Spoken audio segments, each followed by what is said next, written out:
Hi guys, welcome back. Today I thought we would start to cover some shapes that we find often in our still life painting, and that's the shape of the ellipse.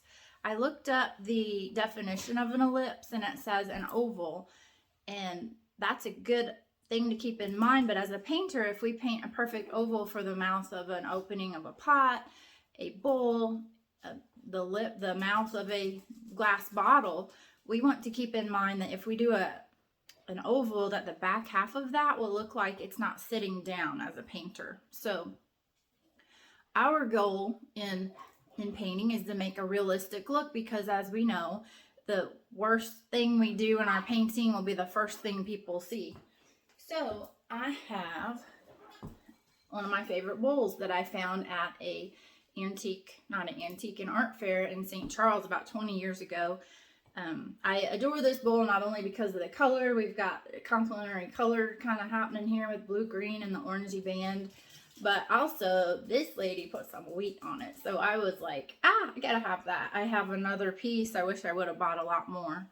But you can see I have a rubber band across the mouth of the bowl. And this is to illustrate our point of we don't want an oval when we paint. We want to know that when you see the opening of a bowl, pot, glass bottle, we're seeing the back half in perspective. So to help our brains understand that, I put a rubber band on, and you will see as I rotate this bowl backwards that rubber band looks like it's moving further back on the mouth of the bowl. You can see now that the back half, and we know it's half, right? This thing is divided in half. When we look at the bowl in perspective, we see that the back half looks smaller than the front half. And so that's an idea we want to maintain as we're painting it. If we paint it, like I said, with the back half equal to the front, it won't look like it's laying down. So I've got a still life set up, and let's give her a whirl. Okay, so this is what we've got for our setup like last time. We've got our still life over there in the corner, our bowl. I went ahead and left the rubber band on it to illustrate what we talked about a little earlier. I've got an old crate and some oranges set up on it. And then, like we talked before, we want the light on our subject to be the same strength and warmth as the light on our canvas. So I've got that piece of mail behind because we don't want the light to shine through the canvas and show the stretcher bars here. We want to just have an unobscured view, not have anything influencing our canvas that might throw us off. And then for our colors today, we have titanium white, cadmium yellow deep, yellow ochre, terra rosa, cobalt blue. I've got some ultramarine blue coming in the mail, so there's a gap there, alizarin crimson, and then transparent oxide red. So I'm going to go over our brushes really quickly. We've got the same set as we did last time, just some hand-picked brushes that I really like. So we've got our coarse blender brush. It's just a cheap chip brush that you can use just to dry brush things. We don't want to get this wet. It will make a terrible mess if we do. It takes up way too much turp when you dip it in the turp, so we'll keep that one dry. We've got our flat brush, our wide flat brush to do the bulk of our work. As Helen Van Wyck's mentor said, I think it was, Helen Van Wyck had a great book, Welcome to My Studio, which I really liked. He said you start with a broom and you finish with a needle. So this is our broom. And then our smaller flat brush for more detailed areas. Flat because it's the shape of the head and it's the shape of the furrow. We've got our two round brushes for drawing in fine detail. And then last we have our palette knife, which we will use to mix all our colors on our palette. Also got my basket of paints at my feet, my paper towels, and I've got a little table for turp right here off to the side so that my arm isn't covering the painting as we go. I can just whip over here and get my brush wet should I need to. Alright, so off we go. I'm taking my large round brush and I am going to, before I do that, I want to get a paper towel I like Viva paper towels, and I'm dipping it in my turp, getting it rather wet, and then I'm going to wipe down my whole canvas. That way, if I need to do any erasing, I can do it easily. A dry canvas stains, and it's really hard to remove the paint, so I like to wet my canvas first. And I can tell if it's dry by looking at it from an angle, and I will see any dry patches. Looks pretty good. I will set this down. Everything just so. Right, so I'm going to take my larger round brush and I'm going to dip it in the turp. I'm going to move these guys over here. And again, there'll be a lot of repetition with my videos because that's the way I learn best, and that's my process. I usually stick to very similar processes. So this is my yellow ochre, and so I'm pulling out a flat spot so that I can take my brush, my wet brush with the turp, and dive into that flat spot so I can control how much paint goes on my brush. So I just want an inky consistency. The fact that you can't quite see through it, you can if I push it around, but the fact that it's just a little too thick will mean that it will not flow well for us on the canvas. So I will set my palette down.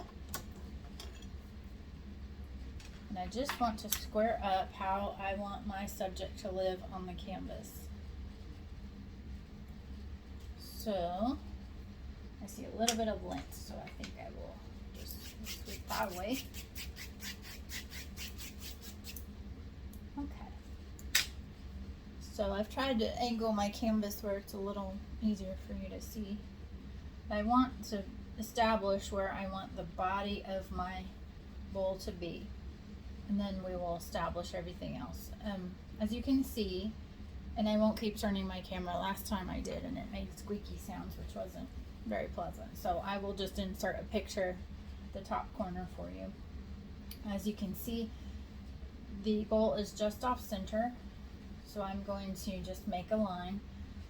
We have to start somewhere, and we might as well just begin sketching and then we can modify it. Don't let the fear of dirtying the canvas stop you. A lot of my students are afraid to ruin the canvas. You can't ruin it. So I'm going to, I don't want my bowl to come any closer to the edge than here, and I need to think about how tall is it compared to the width. So I'm measuring, I've got a measurement here. Now what my measurement is I hold my brush handle out straight with my arm straight to look at my subject. If I bend my arm and judge, then every time I measure it will be different. So I straighten my arm, I hold my brush handle, my thumb at the bottom of the brush, the bottom of the bowl, and I let the top of the brush handle be at the top of the bowl. So what I'm measuring is this distance, the bottom of the bowl and the back part of the ellipse. So I want to get that measurement, and I want to compare it to the width. So it's about not quite 1.5 times tall. So one width, one height is, it's not double the width as it is high. It's about 1.5. So we've got one measurement here. So 1 and about 1/2 would be here. So we'll go into that in more depth on another video, but that's just the basic idea. It just gives me a basic shape. Obviously it doesn't look just like that bowl yet, but now is where we can start to refine that shape a little bit. So I also want to measure where is the top, the front edge of the ellipse in relation to the bottom of the pot, and how much of the rest of the height from the front ellipse to the back ellipse is equal to the front of the bowl. So as I measure it, my measurement here, when I hold my arm out, the top of the brush handle is at the front part of the ellipse and my thumbnails at the bottom. And then for me, then when I held this, I didn't move my finger on here, I left it, then I measured it against that. And this portion was half this full width height. So this height is what I got over there on the painting, on the subject. And then when I measured this height against the front and back ellipse, the back ellipse hit about halfway. So that gives me a relative area to work from. Now as I look at it, that rubber band is sitting about 2/3 of the way back. So I'm just going to sketch that in to help my brain know, okay, that's the back half of my ellipse. And we can erase all those lines later.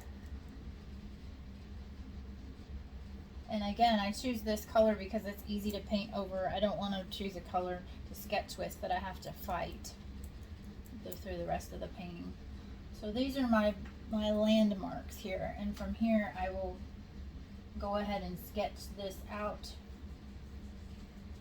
to help my brain practice the shape. And another thing about an ellipse, people are tempted to make it pointy like a football. So to avoid having to come out and then come to a point, because it's an awkward shape, it makes sense you would make it a point. That's normal. Well, the problem with that is it doesn't look realistic. So let's bring our edge out a little more before we bring it up. And same with this. So let's erase that.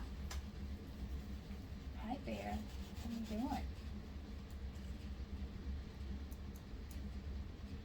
Okay, so let's let it swing out a little bit more and wrap around, with the front portion wrapping around to the back portion a little more, not vice versa. Okay, so now I need to re-wet my brush and grab some more drawing, some paint for drawing.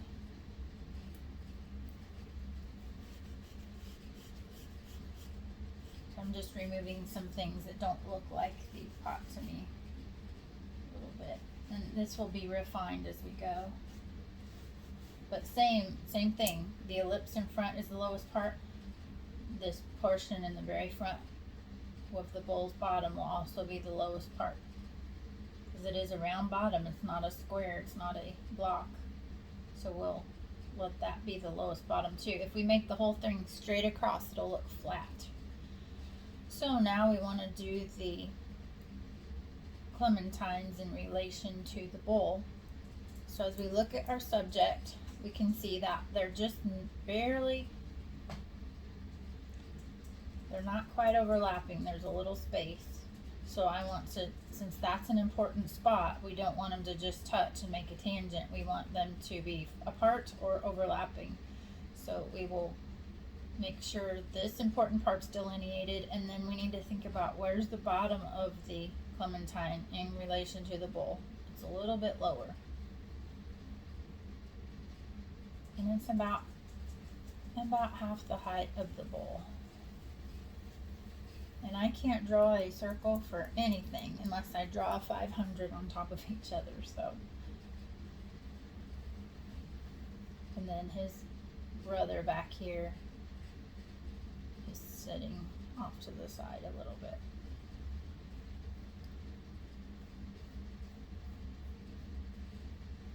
And they have a little stem end. I guess it's the blossom end where the blossom dried up. So that one I'm going to go ahead and let him point in the direction of his blossom end. And I'm going to let this one point in the direction of his. And then the last thing we want to do is put the table line on. We want the table to look line. It's very simple, but if we have it too low, it'll look like they can't physically sit on the table. If we have it too high, it's not as much of a problem, but too low is something we want to avoid. So we'll pop that in. And to make sure you have a table that's not running downhill, I measure. I put my brush handle, the end of my brush handle at the bottom of my canvas, and my thumbnail at my table line. So that's my measurement. That's my measurement. Now I take it over here and I see if they match. So I put that at the bottom, and yeah, they match okay. I think we will start with that. Right now I'm trying to mix a good background color, so it's going to take a little time here. I've got Terra Rosa and Cobalt Blue, but that's going to be much too violet. So I'm going to grab some yellow ochre off to the side because I want a gray color. So we're using the trick of a color and its complement and a gray. Trying to get it where the ring light's not shining right into the paint. So let's try that. That looks interesting. It's kind of a canceled out violet yellow color. All we have is a two-dimensional canvas, and we have the tricks of knowing how light moves and how it strikes objects to make it look like we have a three-dimensional picture.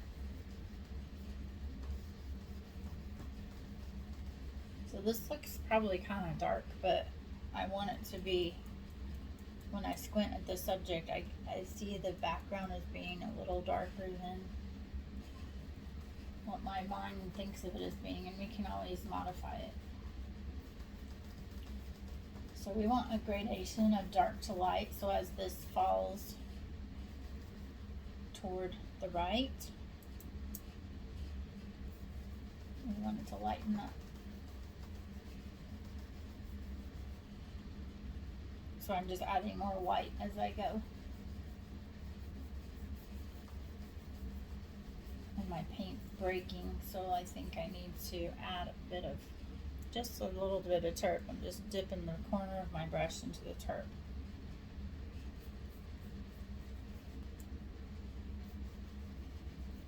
Now I'm painting over my drawing because I don't want to have to make the bowl grow in order to cover all the blank canvas.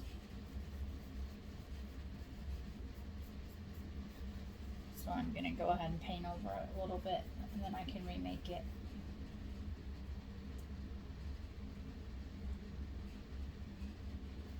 We can just see where the light's striking this back wall just a little bit. So I want it to be lighter, a little lighter than this side, so that then the dark side of the bowl will stand out. So I keep adding white and a little more ochre, yellow ochre.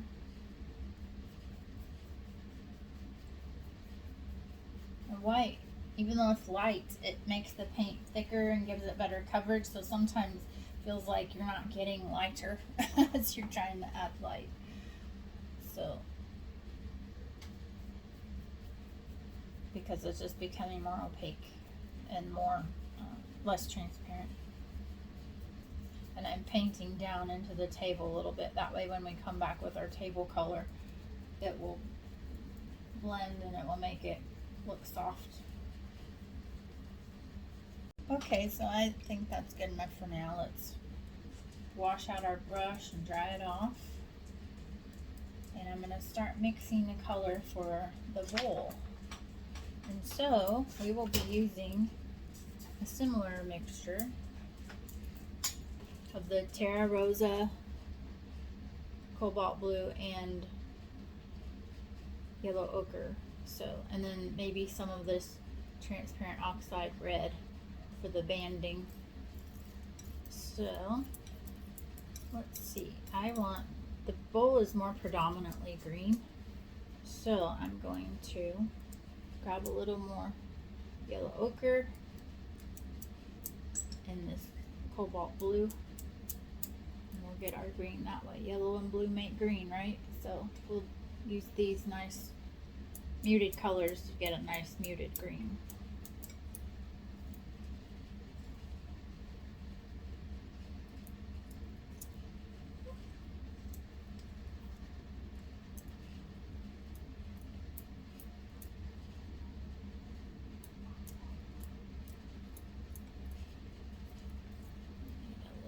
Let's try some of this. Let's see what that does. Yeah, but drives it deeper. I like that. So we added a little transparent oxide red. So, wipe off my knife. I think I'll get a new towel because this one's getting messy.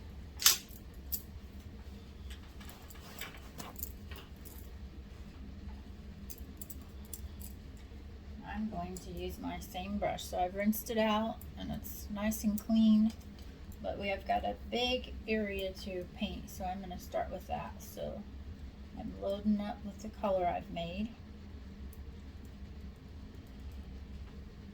So I'm going to start here in the back. I like to sneak up on the shape. I like to start down here in a safe place and start to draw it out here.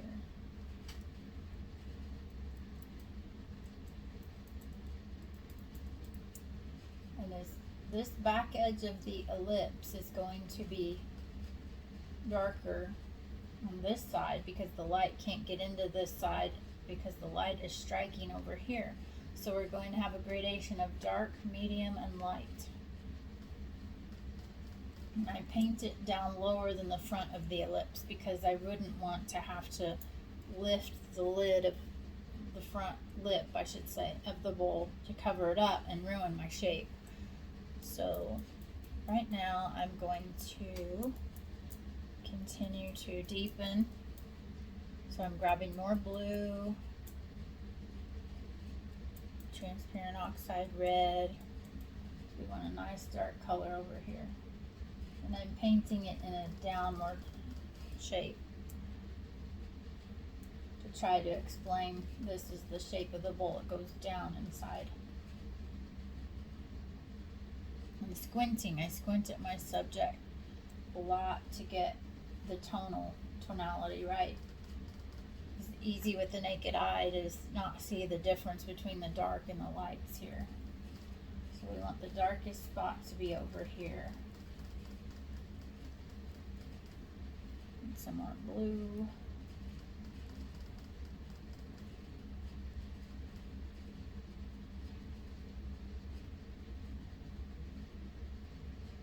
This is my highest point here in the middle.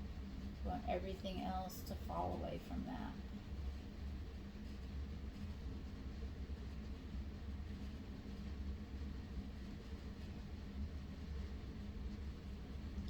Make it grow a little bit because I got it a little too high on the side. That's okay. We will figure it out.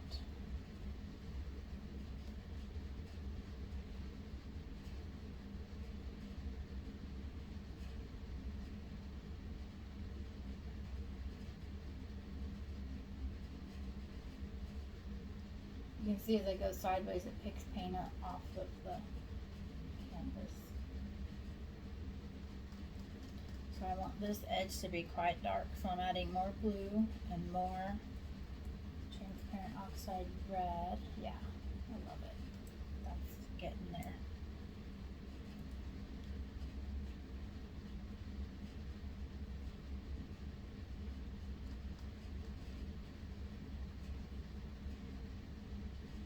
That color also sits along the back lip of that bowl and slides over here, and as it slides over here it gets lighter. So we've got our darks. Now we need kind of a medium color, so I'll grab a little more blue with a little more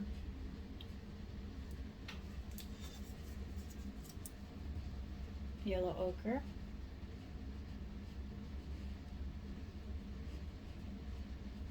Just a little bit of white to that. Looks like a mess on the palette, but you don't know what you got till you throw it on the canvas.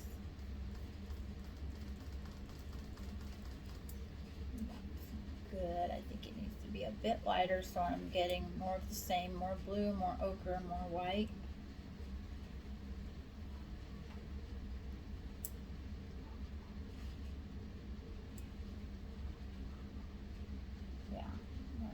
Difference. And I'm going to make dark, medium, and light, and we're going to cross hatch them. So I'm not trying for a stripy look. I'm just trying to get the basic colors down so that when I cross hatch it, it'll look realistic.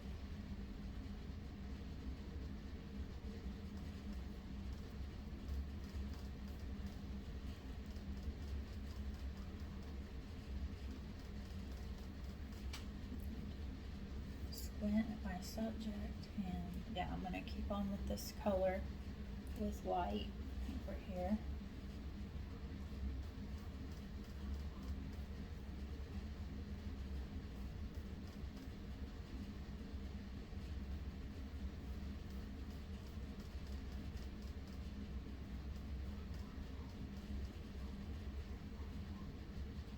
Now as I look, I see the back edge of that lip is darker all the way around here, so we're going to reload some of this darker color, the blue, transparent oxide red,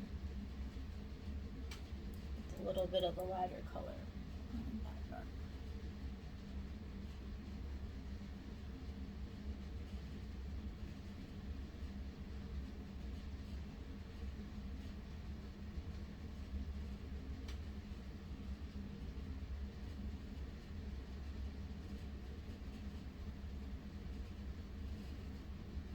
So we're still working with the 5-tone values we always talk about. Got the body tone, body shadow. There's a little reflection up here. We'll refine that as we go. Then the highlight will live right here. So every part of whether it be the face, the body, a bowl, they all have the 5-tone values and more. But 5 is where we start. So I'm just loading white on my brush, and I'm seeing a reflection inside the bowl. So I'm going to wipe that out and start with the cross hatching here, back and forth, and then wipe your brush off. And then what you're cross hatching is this seam between light and dark. Put your brush right there with that seam in the middle, and you zigzag. You don't pick your brush up till you're done. And that adds, I like the zigzags because it adds to the feel that this is a hand thrown pot. This highlight, I'm just going to pull the edges out. I'm going to leave it alone pretty much. Needs a little bit lighter pottery color just above it.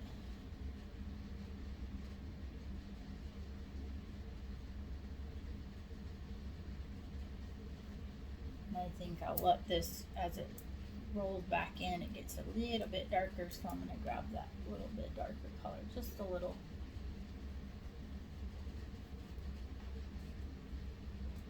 So we have quite a difference between this dark area and the light area, so we're going to do a deep cross hatch because we want to move the paint a long way. I'm going to put my brush at the top and zigzag back and forth, keeping the teeth tight together. I don't want to do like a zig and a zag and a zig where we still see the seam. We want to obliterate the seam. Yeah, I really like that. So now I'm just gonna, I don't want to pull paint down, so I'm just gonna pull up. And this is a good illustration. See the paint on the white canvas? When you blend something, you're always gonna pick paint up. So I really like that a lot. So I'm loving this. So this guy looks a little too short. Let's get some more dark paint mixed up. Blue, yellow, transparent oxide red. And let's reshape him a little bit. It's all, like Helen said, a record of a series of corrections. So, and the bit of white in my brush is fighting me a little bit, so it's more transparent oxide red, more blue.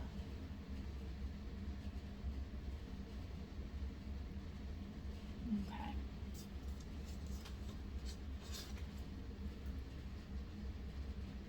Yeah, love it, love it, love it. Yeah, we needed that extra dark there.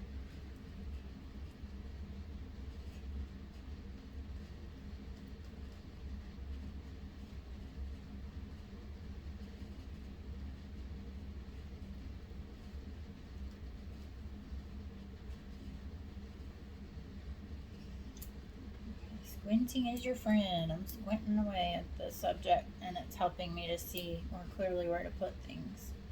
So I'm getting just transparent oxide red and blue. This is one of the darkest spots on the whole picture, so.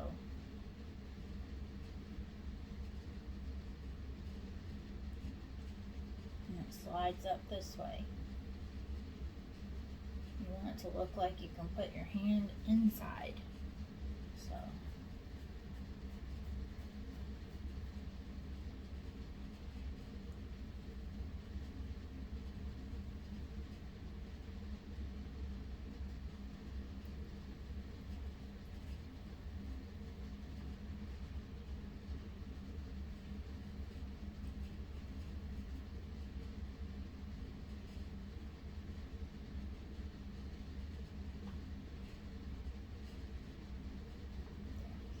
I just took off some of the sharpness on that edge. I think it helps the eye not to stop. Helps it look like it's rolling over. So I'm going to take my small flat brush and just gently soften this back edge back here so it'll go back. So yeah, I think we're looking like we got a bowl there. Nice. Plus blurring it a little helps solve any teensy tiny mistakes you might have.